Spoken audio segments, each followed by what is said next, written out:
Hi guys, this is Phoenix Global Travel Services, and we are here to talk about some questions you ask or some questions you would want to know more information about.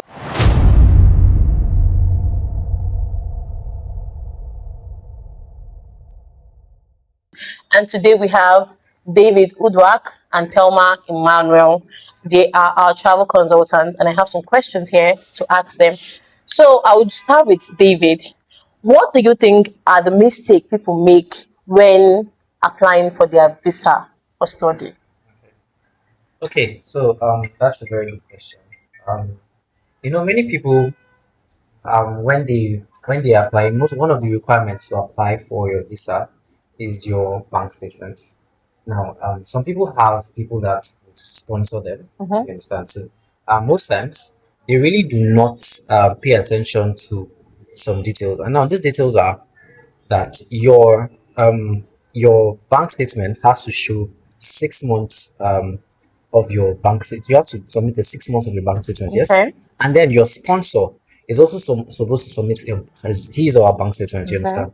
And now, even after submitting this bank statement, you also need to write a letter, of introduction. That is Okay. your sponsor. You will write a letter of introduction stating that, oh, this is my relationship, with This this person. person, you understand, this student. And then I am the one sponsoring this person, you understand? And then this bank statement, this is, what this is my own bank statement. And this is bank statement, my bank statement shows that I have so amount of money To help. to cover up the tuition for the student. So now most people do not pay attention to that, and most times maybe they just submit their own bank statement and say they are going to be sponsored, but there is no proof that anybody Okay. is sponsoring you. And then most times they forget to write a letter, get that sponsorship letter, Um, and that is what the um the visa officer will be looking out for. okay. That's why you need a good agency, a good travel agency that can put you through all this. For me now, I didn't have this idea, but I'm glad I do. So we're going to ask Telma,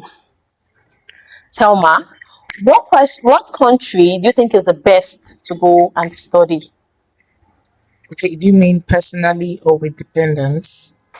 Both.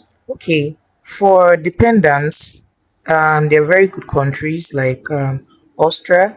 We have the UK, we have Sweden, we have Finland. Finland is a very good place for, dependents to come along with you can come with your spouse, your children, and Mm. yes. Oh, that's a very nice one.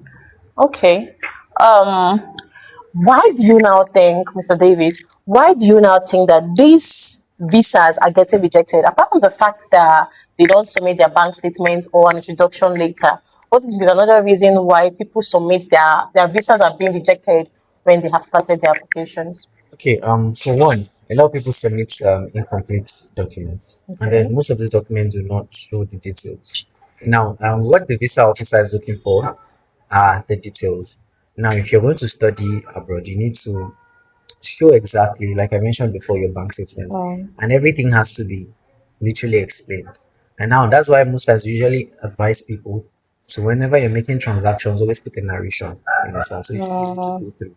okay. And secondly, is that most people would apply for a course which has um, no link with what they studied back in school. Oh, so it has to be linked together. Yes, So you cannot just say I did art and I want to do science. exactly. So Oh, so that it doesn't look like you're just looking for a cheap course that you want to just leave the country with. You understand? okay, So yeah.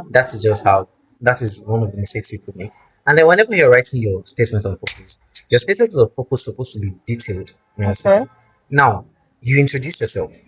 When you introduce yourself, you would write out your academic background. You understand? Mm, Based on what you are applying for. Now you tell them why you chose the country okay. that you're going to. So if you're going to Canada, tell them why you want to study in Canada and why you chose that very school. You understand your interest in the course and Mm, how the course is going to be beneficial to you. You understand? And maybe people around you. And then you also need to show your ties to Nigeria, your employment status, your your family and all of mm-hmm. that, all the properties you need, everything needs to be stated there because for one, they want to see all of this, so it doesn't look like you're just traveling with an running out of American. your normal Exactly. country. So that's So just that's a very good one because nobody actually wants, no country wants a liability in very it. They true. already have a lot of problem. We should not add yours. So now, can someone with HND apply for study visa? Because we all hear only BSc, BSc, BSc. Is HND also accepted for study abroad? It depends on the programs and the Okay. school. The school accepts HND, fine and good. But if you have an HND, I would always advise that you go for a pre-course, a course that would at least you can add to your HND to be able to apply for that. And Mm. most times, most people go for vocational courses, Okay. and they do vocational courses, and sometimes they do pre-degree. You understand? Okay. Yeah. You do a Yeah. pre-degree before going for. So I think those are ways you can use a Okay. HND. But now, apart from the pre-degree, Yeah. there are some schools that accept just HND. Some schools will accept, but most of them would specify that you need a BSc. You understand? Yes, And then, because and to be very honest, most people with HND, um, even if you would you state the school doesn't specify that they want BSc, mm, but you should know that when you're applying for your visa, all these things will be checked. So yeah. I feel you should also back it up. You understand? Just the way Mm, you're going for a job interview and you're looking for a particular role, and then everybody has a particular qualification. Let's say a BSc in engineering. Now, what makes you stand out when you have supporting yes, documents? You that's understand? So true. that is how you can go about it. Mm, that's true. I'm also learning. I'm so glad I'm learning. Also, I'm going to ask Ms. Telma, what do you think is the study, or what are the study requirements for someone that wants to study? What do you need? I want to study now. What requirement do I need for me to be able to study abroad? Basically, you need your transcript, Okay. you need your degree certificate, especially if you're doing your master's. Okay. So you need your MY, that is a reference letter that is showing that you studied English Okay. in school or that you were taught in English. Then, if you also have your IELTS, it's also a good advantage as well. Mm, And then you need a professional CV like an Europass CV, okay. especially, yes. And then two reference letter. One should be coming from your school, and then probably if you work in Nigeria, you have a reference letter from your boss or from the company you worked with. So those are some of the documents you need. Okay. That's good. So, So okay. to add to what she says, Okay. most applicants should understand that they need to apply early Okay. in order to be able to get the admission and then to also get your visa. Okay. Now, you can't say you want an opening in May and then you are applying in February. It won't work out. Oh, yes, So that's exactly. true. So you need to at least give you about 6 months time frame in which you would apply, and then also look at most schools. You need to look at their deadlines for application. Because I know that you come to us and telling us you need an admission for so time and then Short period. the deadline has passed. You understand? Mm. So you need to because most times we would advise you on these things to apply early, and Mm. then you also need to have a specific time frame for your visa application so that it won't be like a crash program. So thank you. So, how long does admission process take?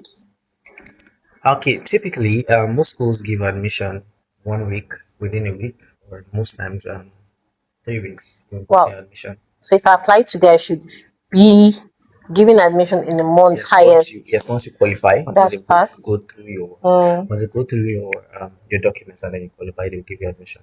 But then if Mm. you don't, there's usually a feedback you get. Mm. Yeah. Mm. Okay. I think you watching might have other questions to ask because me, I don't have any questions for now. So you can send us your questions in our DM or in the comment section and we will answer your question. Thank you so much for joining us on today's segment. Same time, same station tomorrow.